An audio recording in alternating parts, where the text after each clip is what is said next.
Away जनाब, अस्सलाम वालेकुम रहमतुल्लाहि व बरकातुहू। तमाम देखने और सुनने वालों को ज़ीशान अजहर की जानब से प्यार भरा सलाम। जुम्मे का दिन है और जुम्मे का दिन रहमतों और बरकतों का दिन होता है। यानी दीन इस्लाम में जो भी फैसले हैं, जो भी चीज़ों को कहते हैं ना कि एग्जीक्यूट किया जाएगा, वो मेन डे जुम्मे का होगा। और कहते हैं कि जुम्मे का दिन हमारे लिए इसलिए भी एक रहमत है सामने। अगर हम विजिबिलिटी पर देखें तो जुम्मे का एक वाहिद दिन होता है जब हर कोई अपने ऑफिस को शट डाउन करता है, अपनी चीज़ों को शट डाउन करता है और वो मस्जिद का रुख करते हैं मर्द हजरात। और वहाँ पर फिर तफरीक ख़त्म हो जाती है कि कौन गरीब है कौन अमीर है।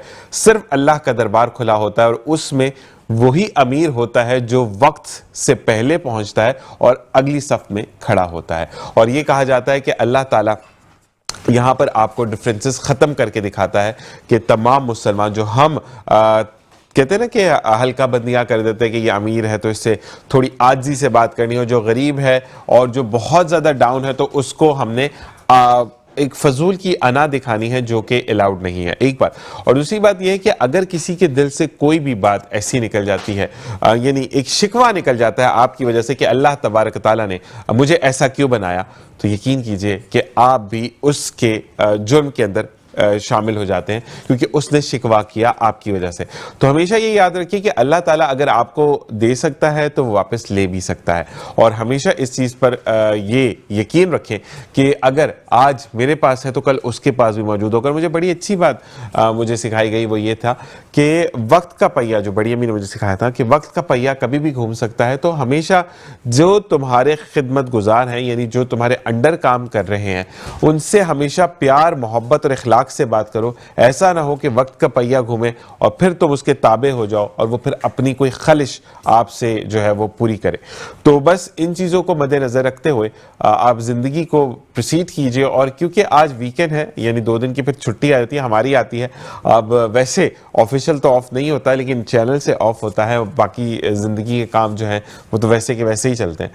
तो जिन लोगों को सैटरडे और संडे, जैसे बैंक वाले हजरात हैं, उनको छुट्टी होती है, स्कूल्स में काफ़ी छुट्टी होती है, तो लोग जो है वो प्लान आउट कर लेते हैं कि हमें किस तरीके से चीज़ों को एग्जीक्यूट करना है। ख्वाह वो शॉपिंग हो, किसी से मिलना हो, कहीं पर जाना हो, या घर की ग्रॉसरी हो, या घर की मेंटेनेंस हो, तो वो तमाम चीज़ें भी प्लान आउट हो जाती हैं। तो इस लिहाज से हमें जो है वो आज का दिन एक फुल फोकस डे होता है, यानी जैसे मंडे का दिन होता है वैसे फ्राइडे का दिन होता है, क्योंकि तमाम चीज़ों को आपने सरअंजाम देना है। और इसी के साथ हम किचन का तो रुख करेंगे, लेकिन हज़रत अली रज़ी अल्लाह ताला अन्हु के इस कॉल से कि अक्लमंद है वो शख्स जो अंजाम सोचकर काम को शुरू करता है। और कभी भी ये कहना कि आपको जब अंजाम बता दिया गया, यानी जैसे कि सामने गड्ढा है और आप उससे क्रॉस मत करें, लिखा होता है ना बोर्ड पर कि आगे तामीराती काम जारी है या कुछ भी कहीं पर कंस्ट्रक्शन का काम हो रहा है, और वहाँ से गुजरते हैं तो ये आपकी कमअक्ली है। तो अपने सोच को वसी कर कर चीज़ों को एक्सेप्शनल के साथ चलें कि ये चीज़ मेरे लिए गलत है, ये चीज़ मेरे लिए सही है। और ज़िंदगी में एक बेहतरीन दोस्त का होना बहुत ज़रूरी है। जो मेरे अंदर बदलाव आया, जो मेरे दोस्त ने किया, इसी तरीके से अगर आपकी ज़िंदगी में कोई बदलाव आता है और आपका दोस्त उसको बदलता है, उसकी कदर कीजिए, क्योंकि बेहतरीन दोस्त मुश्किल से मिलते हैं। चलें जी, किचन का रुख करेंगे। और आज जो हमारी बहन है, यानी रोनी बाजी, जो कि इटालियनो के ब्रांड को साथ साथ लेकर चलती है, यानी हमें किचन के लिए ताबन हासिल है इटालियनो का, और साथ साथ उनसे बात करेंगे और जानेंगे कि उनका जुम्मे का दिन कैसा गुजरता है। और आज कुछ हरी भरी सब्जियों के साथ वो मौजूद है। अस्सलाम वालेकुम व रहमतुल्लाह। वालेकुम अस्सलाम व बरकातुहू। कैसे हैं ज़ीशान भाई? अल्हम्दुलिल्लाह मेरी बहन, आप कैसी हैं? मैं ठीक ठाक। थोड़ा सा बहुत बहुत मुबारक, बहुत उम्दा। आज मेरा एक्चुअली गला थोड़ा सा जो है ना वो खराब हुआ है, तो सबकी तबीयतें खराब है, सबकी तबीयतें खराब है, तो उसके लिए पहले से माजरत। तो मुझे नहीं पता भी आवाज़ कैसी आ रही है, कितनी क्लियर आ रही है। बहुत प्यारी आवाज आ रही है मेरी बहन की, क्योंकि वोकल्स पे तो अल्लाह ताला का आपके खास करम है माशाल्लाह। ये मैं ऑन एयर कहूंगा कि जब भी ये किसी बच्ची या बच्चे को साथ लेकर आती है तो मैं कहता हूं भाजी बोला खुद करें, क्योंकि अल्लाह ताला का इनकी आवाज पर खास करम है और अल्लाह ताला आपको नजरे बद से बचाए। आमीन आमीन, जज़ाकल्लाह। आज जो है वो, क्योंकि आपको पता है जुम्मे का दिन है और हमने वो किया हुआ है बच्चों के लिए मखसस, ठीक है। तो चैलेंज सबसे बड़ा होता है कि भाई बच्चों को क्या पसंद है और जल्दी से क्या चीज बन जाए, बिल्कुल। इसके अलावा वो हेल्दी भी हो, क्योंकि वो बच्चों के लिए है। तो कल मैं ये सोच रही थी, कल मुझे किसी फ्रेंड ने बताया कि मेरे बच्चे बिल्कुल भी सब्जी शौक से नहीं खाते और मेजॉरिटी बच्चे नहीं खा रहे होते। ठीक है। अगर उन्हें चिकन दे दें, आजकल तो सबको चिकन का शौक हो गया है, तो वो बच्चों को जब भी कुछ पूछें तो उनको चिकन चाहिए। ठीक है। चाहे नगेट्स दे दें, चाहे आप कुछ भी बना कर दे दें, हॉट शॉट्स बना के दे दें, पॉपकॉर्न बना के दे दें, लेकिन वो चिकन ही होना चाहिए। ठीक है। तो मैंने कहा वेजिटेबल खिलाने का क्या वो हो सकता है, तो अपनी रेसिपीज में से मैं देख रही थी, तो एक मुझे रेसिपी मिली जो कि जिसका ताल्लुक है इंग्लैंड से। आप समझ लें कि जितना भी इंग्लिश एरिया है, जिसमें इंग्लैंड है, स्कॉटलैंड है, ठीक है, अपर यूरोप का जो एरिया है, तो ये वहाँ की रेसिपी है और बहुत हेल्दी है, ठीक है, बहुत थोड़े से ऑयल के साथ, और बाकी समझ लें बहुत ही कह सकते हैं कि ना होने के बराबर से मसाले, क्योंकि सिर्फ इसमें नमक जा रहा है। ठीक है। बाकी और कोई भी जितना भी फ्लेवर है वो हम जनरेट कर रहे हैं वेजिटेबल से। ठीक है। ठीक है, तो इसको ब्रोकली आमंड सूप भी कहते हैं। ठीक है। और साथ साथ इसको ग्रीन पावर सूप भी कहते हैं, क्योंकि इसमें जितनी चीजें जा रही हैं वो ग्रीन है, और जब बन के भी रेडी होता है तो बड़ा क्रीमी सा होता है, आपको पता नहीं चलेगा कि ये भाई मैं सब्जियों का सूप पी रहा हूँ। जबरदस्त। अच्छा बाजी, एक रिक्वेस्ट आपसे हो रहा है। अच्छा जी, हमारे फैमिली में कहा जाता है जब आप किसी को बहन बोल देते तो I used to call her बाजी।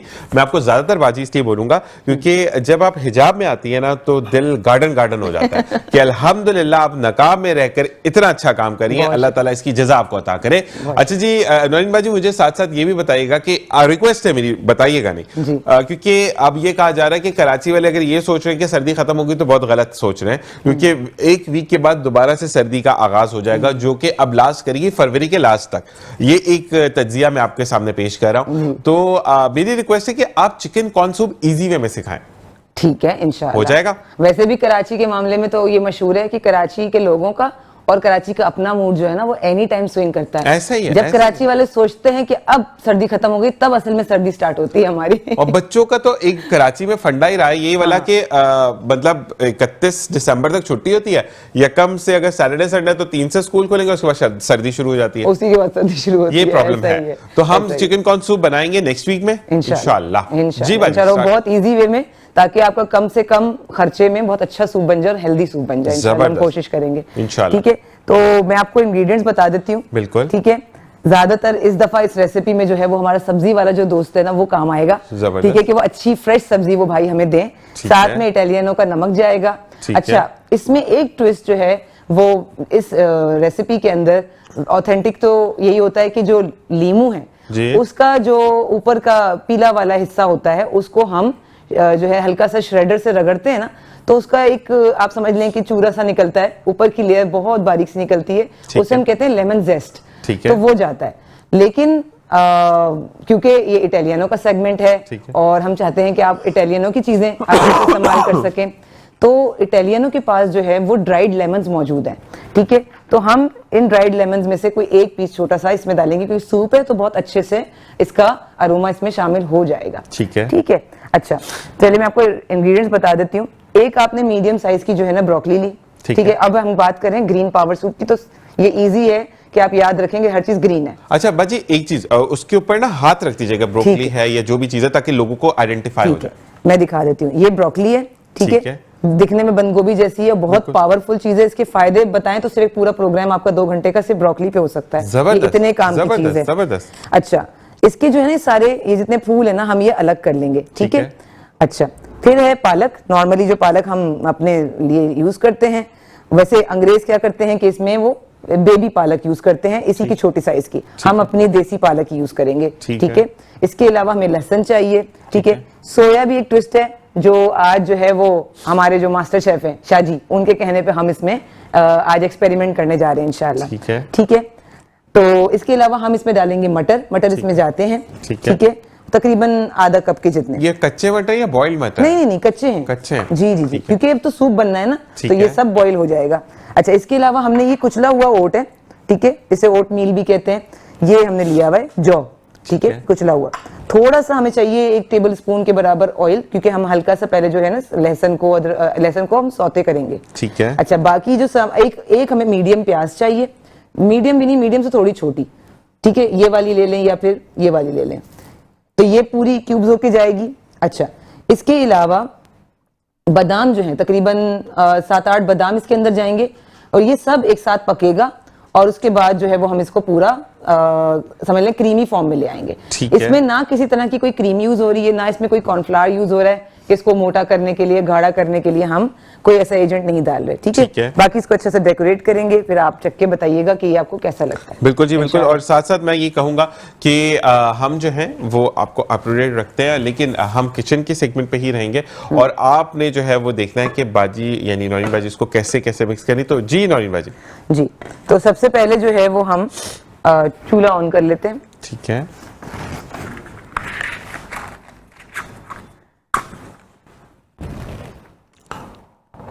अब जैसे मैंने आपको बताया कि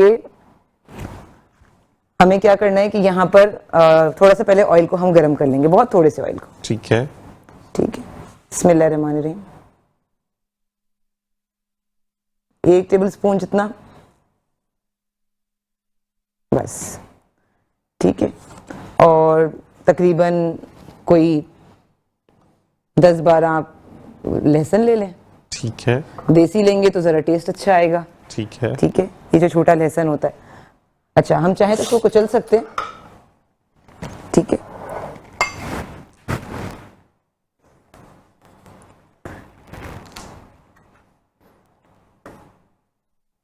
और साथ साथ जो है वो चीज़ों को आपने जैसे ही आपको दिखाया जा रहा है स्क्रीन्स पर, तो आपने वैसे ही चीज़ों को इंडोस करना है। यानी आप अगर बहुत ज़्यादा मास्टर हैं शेफ़ तो आप कुछ भी कर सकते हैं, लेकिन अगर आप जो नए बच्चे हैं या नई बच्चियां हैं जो सीख रही हैं तो वही स्टेप फॉलो करें कि आपको बेहतरीन टेस्ट मिले। जी, ये हमने इसको बस हल्का सा कुचल लिया है। ठीक है।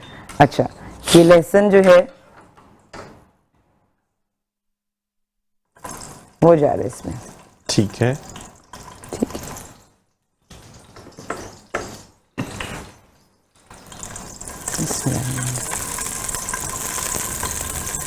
वैसे साथ साथ बताती जाएं कि हम साथ साथ क्या कर रहे हैं ताकि हमारे जो व्यूअर्स हैं ये हम हल्का सा जो इसको गोल्डन कर रहे हैं ऑयल में।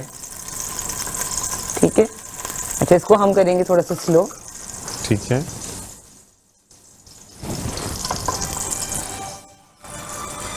और जी अब से कुछ देर बाद हम आपको स्टॉक की अपडेट भी बताएंगे और तमाम चीज़ें जो है वो साथ साथ रहेंगी, लेकिन आप प्रोग्राम में कॉल कर सकते हैं। नंबर आपके सामने डिस्प्लेड है और अगर आप किचन से रिलेटेड कुछ चीज़ पूछना चाहते हैं। अच्छा जी, एक ट्विस्ट मैं आपको आज और बताऊं और ट्विस्ट के बाद हम ब्रेक बताएंगे कि बच्चों से हमारी डिस्कशन हुई कि आज जिन बच्चों ने आना था वो समझे कि हमारी जो रिकॉर्डिंग है वो शाम में होगी, तो लाइव शो है। जो बच्चा भी आना चाहे तो वो फ्राइडे वाले दिन ऑफ कर आएगा। और इसी के साथ एक वक्फे के बाद दोबारा हाजिर होंगे। आपने कहीं नहीं जाना, देखते रहिए मुस्कुराती सुबह विद ज़ीशान सर। और एक जनाब वेलकम बैक। और साथ साथ आपको आवाजें आ रही होंगी स्टूडियो से कुछ तलने की, कुछ कहते हैं ना कि फ्राई करने की। तो हम जो है वो मैं पूछूंगा कि हमारे साथ सईद मौजूद है। बिल्कुल जी, सईद हमारे साथ स्पेक्ट्रम सिक्योरिटी लिमिटेड से मोहम्मद सईद हमारे साथ मौजूद है। अस्सलाम वालेकुम। वालेकुम अस्सलाम ज़ीशान। कैसे मिजाज है सईद आपके? रब का करम है ज़ीशान। हेलो सईद, आपको मेरी आवाज आ रही है? जी जी आ रही है ज़ीशान। अच्छा सईद, मुझे सीमेंट के नंबर आए हैं कि इंक्रीज हुए हैं, तो क्या देख सकते हैं इस बारे में हम? ज़ीशान, जैसे हम लोग पहले भी इसी हफ्ते हमारी बात होती रही है कि सीमेंट के हवाले से एक तो पॉजिटिव ये हो रहा था कि जैसे इंटरेस्ट रेट की वजह से सीमेंट हमें पॉजिटिव लग रही थी। अच्छा, सीमेंट के कुछ नंबर भी आए कि जिस सीमेंट के जो हमारी डोमेस्टिक सेल है वो इंक्रीज हुई है ना। ठीक है, तो इस हवाले से आज हम सीमेंट को स्ट्रॉन्ग भी देख रहे हैं मार्केट के अंदर। हम पिछले कुछ दिनों से सीमेंट को देख रहे हैं स्ट्रॉन्ग, लेकिन चूंकि बाजार के अंदर एक सिलसिला जो है प्रॉफिट टेकिंग का मुसलसल चलता चला आ रहा है, तो इसलिए वो थोड़ी सी बाजार स्टेबल नहीं हो पा रही है। उसकी वजह भी यही है कि एक कितना बड़ा डैमेज हो गया था बाजार के अंदर। तो अगर थोड़ी सी बढ़ती है बाजार तो जाहिर सी बात है जो शॉर्ट टर्म इन्वेस्टर होता है, इंट्राडे ट्रेडर होता है, वो आके फिर अपनी पोजीशन को प्रॉफिट टेकिंग की तरफ जाता है। तो बाजार वन साइडेड हो नहीं पा रही है अभी, जो कि मेरा ख्याल है कि एक अच्छी चीज़ है। मतलब एक्सपीरियंस बेस्ड अगर मैं देखूं, एक अच्छी चीज़ है कि आपका जो है वो चल रहा होता है, बाजार साथ साथ कटपीस चलती है तो बाजार के अंदर बबल नहीं बन रहा होता। सीमेंट के हवाले से हम देख रहे थे, जैसे बात हुई है तो हमारी 7% इंक्रीज हमारी जो है ना सीमेंट की प्रॉफिटेबिलिटी जो इंक्रीज हुई है, ये सेकंड क्वार्टर जो उसका आएगा 2025 का, तो ये इसकी जो डोमेस्टिक डिस्पैच है वो बढ़ गई है ना हमारी। तो उस हवाले से अच्छे मेंबर्स हैं कुछ सिमिट्स के लोग, अगर इस पे हाउसेस की रिसर्च रिपोर्ट देख लेते हैं, जिसमें कुछ हाउसेस ने अपनी रिसर्च रिपोर्ट में उनको दिखाया भी है कि किसको कौन से सिमेंट किस तरह इंक्रीज किए, तो लोगों को अच्छा अपॉर्चुनिटी मिल जाएगी इसमें। ठीक है। अच्छा सईद, आज 17 तारीख को फैसला भी मुतवक्का है कि सुनाया जाए, तो क्या मार्केट में कुछ हलचल है? जी, मार्केट में हलचल है और मार्केट उस फैसले के लिए इंतजार कर रही है और उसका इम्पैक्ट हमने मार्केट खुलते ही देखा। जैसे बाजार खुली थी तो बाजार के अंदर थोड़ी देर तक सिर्फ और सिर्फ 5 मिलियन का कुछ काम हुआ था। ठीक है। तो ये चीज की निशानदेही थी कि सर 17 तारीख है और देखते हैं कि फैसला मौखर होता है या फैसला आता है, क्या होता है, उसका मार्केट इंतजार कर रही है और हमें वो नजर आ रहा है। अच्छा, मुझे बताइएगा सईद कि क्या, क्योंकि आप माशाल्लाह लीड कर रहे हैं मार्केट को भी, तो मुझे ये बताइएगा कि आप जो हैं वो क्या फील करते हैं या आपका जो है वो अंदाज, मतलब क्या आप सोचते हैं कि क्या फैसला आज सुना दिया जाएगा या फिर इसको डिले करके नेक्स्ट तारीख दे दी जाएगी? निशान, ये ज़ाहिर से एक सियासी फैसला है, ज़ाहिर सी बात है, मतलब एक सियासत का उसका चीज़ है, तो वो मार्केट से तो कोई भी मार्केट वाला इसको प्रेडिक्ट नहीं कर सकता कि यार फैसला सुना दिया जाएगा नहीं सुना दिया जाएगा। लेकिन क्योंकि हम काफी दिन से सियासत हम ये देख रहे हैं कि फैसला मौखर हो रहा है, तो अभी तक तो हमें ऐसा लग रहा है कि मतलब आज सुना दिया जाएगा बाजार के अंदर। मतलब मेरी जाती राय ये लग रही है कि आज फैसला कुछ ना कुछ आ जाएगा, क्योंकि अब क्योंकि 11:30 का टाइम था और अभी तक कोई भी न्यूज इस तरह की हमें नजर नहीं आ रही है कि जहां हमें लगे कि यार मौखर किया जाए। लेकिन देखते हैं कि होता क्या है, क्योंकि जैसे पता है इसका इम्पैक्ट तो मार्केट पे आना तो है। अच्छा, अगर हमें ये साथ साथ सही बताइएगा कि अगर फैसला हक में आता है तो मार्केट का क्या रद्द-ए-अमल रहेगा, और अगर मनफी आता है यानी उनके खिलाफ आता है फैसला जिस के लिए आज सुनवाई की जाएगी, जिस केस के बारे में सुनवाई की जाएगी उनके खिलाफ आता है, तो मार्केट कहाँ सस्टेन करती है?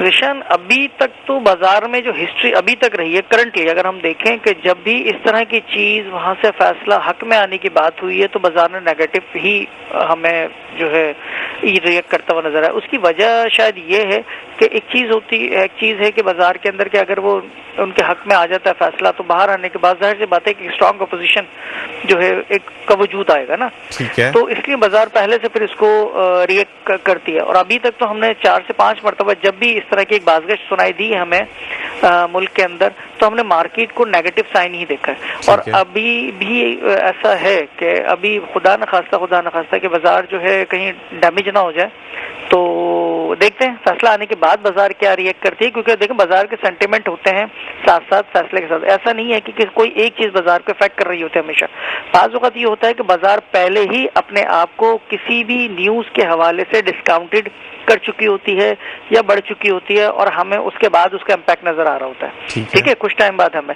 तो ऐसा नहीं है कि बाजार अपने आप को कितना डिस्काउंट कर चुकी है, ये बाजार फैसले के बाद बताएगी। मुमकिन है बाजार ने अपने आप को बहुत ज्यादा डिस्काउंटेड कर लिया, जो हमें नजर भी आया, बाजार अपने आप को डिस्काउंट कर चुकी है अभी तक।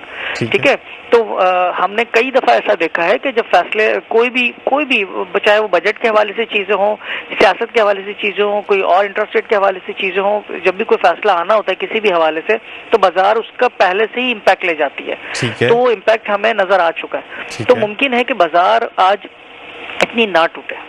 ठीक है। तो मुझे सिर्फ आखिरी सवाल, उसके बाद आपसे इजाजत चाहेंगे। करंट इंडेक्स कितना है? माइनस पर गया बाजार या पॉजिटिव पर गया? और कहां से मार्केट शुरू हुई, कितने पॉइंट? अच्छा, मार्केट तो प्लस ही शुरू हुई थी, 200-250 के करीब प्लस शुरू हुई थी। उसके बाद बाजार ने अभी तक का 608 प्लस का हाई बनाया और नीचे 264 माइनस। अब आप देखिए इस इंडेक्स से हम देखें तो 800 पॉइंट की जो है ना हमने अप डाउन देखी है बाजार के अंदर। ठीक है, बाजार बहुत ज्यादा खतरनाक से वो वर्टाइल चल रही है। आज इंट्राडे ट्रेडर के लिए अपॉर्चुनिटीज भी हो जाती हैं। बाजार अभी 1,14,280 के ऊपर ट्रेड कर रही है, जो इंडेक्स है हमारा। और जो लो बना था 1,13,571, वहां से बाजार ने रिकवर किया, 451 पॉइंट प्लस पे बाजार खड़ी हुई है और इंतजार कर रहे हैं फैसले का। चलिए जी, आप बहुत बहुत शुक्रिया सही, आपको जुम्मा भी मुबारक हो और आपका वीकेंड अच्छा गुजरे। इंशाल्लाह आपसे मुलाकात होती है पीर वाले दिन। अपना ख्याल रखिएगा, अल्लाह हाफ़िज़। और जी अब हम किचन का रुख करेंगे और उसके बाद जो है वो हम मजीद आपसे बात करेंगे। जी, इटालियनों के मसाला जात को इस्तेमाल करते हुए जो भी रेसिपीज बनाई जाती है, तो आज हम बना रहे हैं सब्जियों का सूप। जी बाजी। जी ज़ीशान भाई, हम बना रहे हैं आज ग्रीन पावर सूप। इसमें आप देख सकते हैं कि हमारी जितनी भी इंग्रेडिएंट्स जा रहे हैं वो सारी हमारी ग्रीन वेजिटेबल्स हैं। ठीक है, क्योंकि बच्चे जो है ना वो वेजिटेबल खाते हुए ना इतने आसानी से मानते हैं नहीं। ठीक है। तो हम इस तरह की रेसिपी लेकर आए हैं कि पेरेंट्स को भी आसानी हो, बनाने में बहुत आसान है, बहुत सिंपल है और झटपट तैयार हो जाती है। प्लस ये कि बहुत ताकतवर है। इवन ये मैं समझती हूँ कि कोई बंदा बीमारी से उठा है तो उसके लिए भी बहुत अच्छी है। अच्छा, अब ये देखें कि हमने सबसे पहले प्याज को बिल्कुल 1 टेबल स्पून ऑयल में जो है ना वो उसको हल्का सा सौते किया, लहसुन को, ठीक है, और साथ में हमने डाली ब्रोकली, उसको तकरीबन 1-2 मिनट पकाया, फिर ब्रोकली डाली, उसको तकरीबन 2 मिनट पकाया, मटर डाल दिए हमने। ठीक है, सही है। अच्छा, तकरीबन इनको भी तकरीबन 2 मिनट हो गए, तो अब हम डाल रहे हैं ये पालक। उसको सबको हम कोई इतना खास नहीं कि छोटा काटना है, फला शेप में काटना है, ऐसा कुछ भी नहीं है। ठीक है, ठीक है। आप अगर ना भी काटें, आप पूरा लीफ भी डाल देंगे ना तो भी मसला नहीं है। ठीक है। अगर मैंने जस्ट यहाँ पर इसकी आसानी के लिए, मूवमेंट की आसानी के लिए जो है ना वो डाला है। ठीक है। तो आपने ये पालक डाल दिया। ठीक है। अच्छा, ये और ये हल्के आंच पे सब बन रहा है। अभी सारी चीजें जितनी भी ग्रीन है हमारी चली जाएंगी, तो हम इसको ओट्स वगैरह डाल के और इसको हम कवर कर देंगे। मतलब पानी डालकर इसको कवर करना है? जी। ये पानी लिया है हमने तकरीबन 2 कप। ठीक है। ठीक है। पालक हम डाल चुके हैं। नॉर्मल पानी है या जो उबला हुआ पानी होता है? नहीं, नॉर्मल पानी है। नॉर्मल पानी है, ठीक है। नॉर्मल पानी है, टैप वाटर है, रूम टेम्परेचर के लिए, आप फ्रिज का ना निकालिएगा। ठीक है। अच्छा, ये हो गया। थोड़ा सा जो है वो हम सोया अभी डाल देते हैं ताकि इसके अंदर एक अरोमा क्रिएट हो जाए, ज्यादा नहीं। ठीक है, ये हमने डाल दिया इसमें। अच्छा, लहसुन इसमें जा चुका है, प्याज जा चुकी है, ब्रोकली जा चुका है, इसके अलावा हमने मटर डाले हैं। ठीक है। मटर के बाद हमने पालक के बड़े बड़े पीस करके डाल दिए और अब हमने जो है वो इसमें तकरीबन 2 कप पानी डाल के इसको छोड़ दिया। अच्छा, ठीक है। ये ओट जो है तकरीबन आप समझ लें कि 1/4 कप। ठीक है। ठीक है। ये इसकी कंसिस्टेंसी बनाएगा। ठीक है। ये ओट भी डाल दिया हमने। अच्छा, इसके अलावा आप थोड़े से बादाम हम रखेंगे गार्निशिंग के लिए और बाकी हम डाल देंगे। तकरीबन हम डाल रहे हैं 7 के करीब। ठीक है। ठीक है। आप चाहे तो पूरे डाल दें, अदरवाइज इसको आप हाफ करके भी डाल सकते हैं। ठीक है जी। कोई भिगोने की जरूरत नहीं है क्योंकि ये अभी सूप में और पानी में जो है ये पकने वाले हैं अच्छे से। ठीक है। आप जब तक चीजों को सबमिट करें, बस ये आखिरी चीज है। जी जी जी, बस। ठीक है। तब तक सूप जब तक उबल रहा है, हमें एक गेस्ट ज्वाइन किया है, मिस्टर शुएब अयूब भट्टी, जो कि बटारी, तो चेयरमैन यंग एक्सपोर्टर एसोसिएशन से इनका ताल्लुक है। मजीद इनके बारे में जानेंगे। अस्सलाम वालेकुम रहमतुल्लाह। वालेकुम सलाम। कैसे मिजाज है आपके? वबरकातुहू। जी अल्हम्दुलिल्लाह, माशाल्लाह माशाल्लाह। सबसे पहले तो जुम्मा बहुत बहुत मुबारक आपको भाई। मुबारक आपको भी जुम्मा। अच्छा जी, हमें थोड़ा सा अपने जो आपकी एसोसिएशन है उसके बारे में ब्रीफ कीजिए। ये पाकिस्तान एक्सपोर्ट जो है किसी भी कंट्री की जो है ना बैकबोन की हैसियत रखती है। ऐसे ही है। तो अनफॉर्चुनेटली पाकिस्तान में आज तक एक्सपोर्ट पे किसी ने कोई तवज्जो ही नहीं दी। पाकिस्तान जितनी भी गवर्नमेंट्स आई वो यही कहती रही कि हम एक्सपोर्ट को बढ़ा रहे हैं, एक्सपोर्ट को बढ़ा रहे हैं, लेकिन न्यूज़ चैनल्स पे आके या मीडिया पे आके बताते तो रहते हैं, लेकिन ऑन द ग्राउंड कोई काम नहीं होता।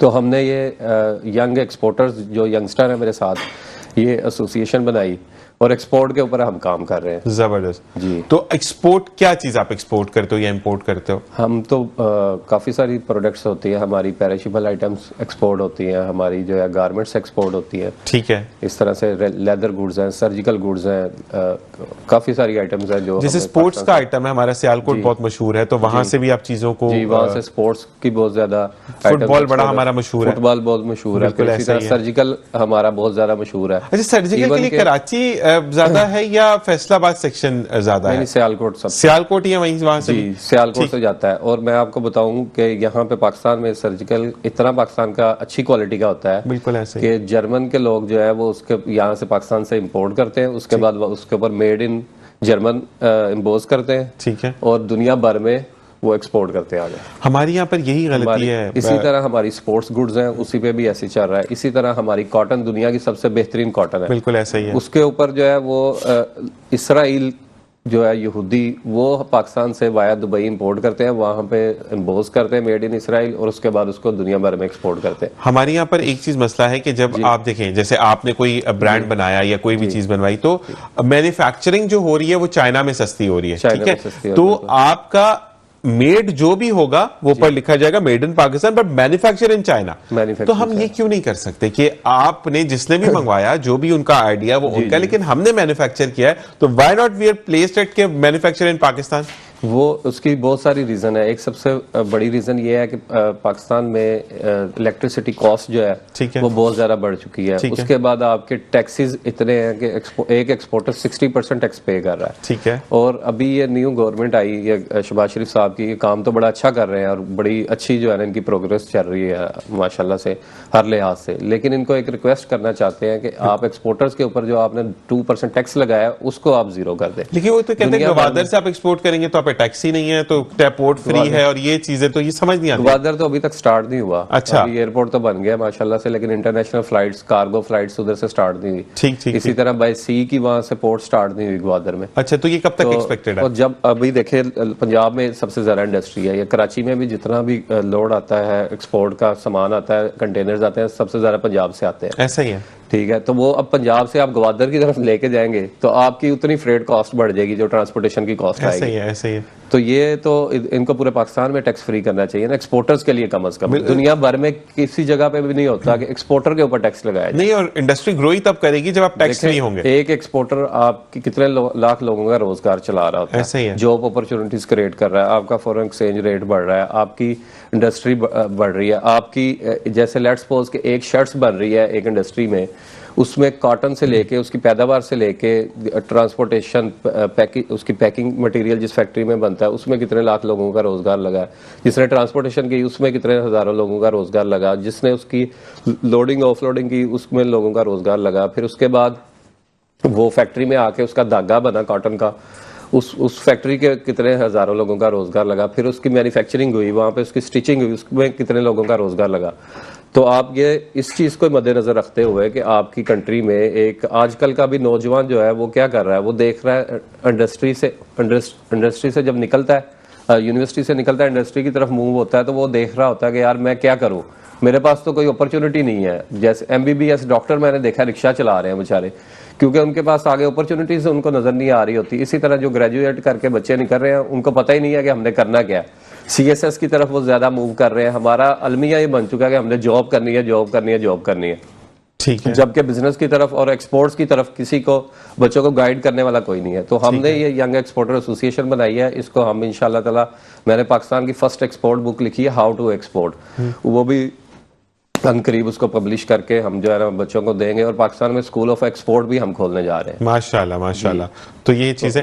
अच्छा, मुझे ये बताइएगा कि भाई का ताल्लुक कहाँ से, किस शहर से? मेरा ताल्लुक लाहौर से है। लाहौर से? अच्छा, वो जो एक आपका एक्सेंट आ रहा है ना वो लाहौर वाला है। जी। तो मैं इसीलिए ਤੁਹਾਡੇ ਕੋਲ ਪੁੱਛਣਾ ਚਾਹ ਰਿਹਾ ਸੀ ਕਿ ਤੁਸੀਂ ਲਾਹੌਰ ਤੋਂ ਜਾਂ ਫੈਸਲਾਬਾਦ ਤੋਂ? नहीं ਅਸੀਂ ਬੇਸਿਕ ਸਾਈਵਾਲ ਤੋਂ ਤੇ ਸ਼ੁਰੂ ਰਿਹਾਇਸ਼ ਤੁਹਾਡੀ ਉੱਥੇ ਲਾਹੌਰ ਚ? ਜ਼ਬਰਦस्त। ਲਾਹੌਰ ਕਿਹੜੀ ਜਗ੍ਹਾ? लाहौर कैंट। कैंट से।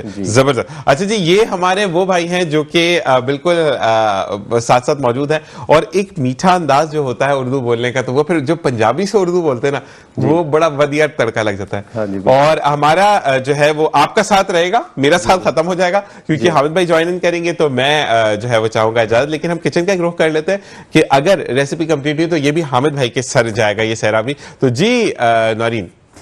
जी जिशान भाई, देखें मैं थोड़ा सा रेसिपी क्विकली रिपीट कर दूं क्योंकि बहुत सारे स्टेप हैं जो मैंने बगैर बोले कंप्लीट कर लिए हैं। ठीक है। सबसे पहले हमने ऑयल को गर्म किया। ठीक है। और उसके अंदर जो है वो लहसुन को और प्याज को आप थोड़ा मोटा कुचल लें या मोटा मोटा काट लें, ये आपकी चॉइस है। ठीक है। लहसुन को हमने कुचल लिया है और प्याज को हमने मोटा मोटा काट के अच्छा सा हल्का सा समझ लें 1-2 मिनट के लिए हमने सौते कर लिया ऑयल में। ठीक है। उसके बाद हमने इसमें डाली ब्रोकली, तकरीबन एक मीडियम साइज की, उसको जो उसकी जड़ होती है वो अलग कर दी, उसके फूल अलग अलग करके हमने डाल दिए। ठीक है। इसके बाद हमने तकरीबन आधा कप जितने मटर डाल दिए। ठीक है। बॉयल नहीं थे, वो कच्चे मटर थे। सही है। उसके बाद हमने इसमें तकरीबन 2 कप पानी शामिल किया है। ठीक है। और तकरीबन 1/4 कप से थोड़ा ज्यादा मैंने इसमें कुचला हुआ जो जौ है, ओट है, वो शामिल किया है। ठीक है। और ये सब कुछ करने के बाद अच्छा पालक हमने डाल दिया है। ठीक है। सोया थोड़ा सा टच उसमें किया है, सोया डाल दिया है। हमारे सारे ग्रीन एलिमेंट्स जितने जाने थे वो चले गए हैं। ठीक है। और अब इसमें पानी वानी डाल के और इसको हम छोड़ रहे हैं 15 मिनट के लिए। ठीक है जी, ठीक है। इसी के साथ मैं चाहूंगा इजाजत इस सेगमेंट से, क्योंकि आप मेरे बाद आपको ज्वाइन करेंगे हामिद भाई न्यूज बुलेटिन के बाद। तो आपने अपना ख्याल रखना, इंशाल्लाह पीर को आपसे मुलाकात होगी। अल्लाह ने के बाद।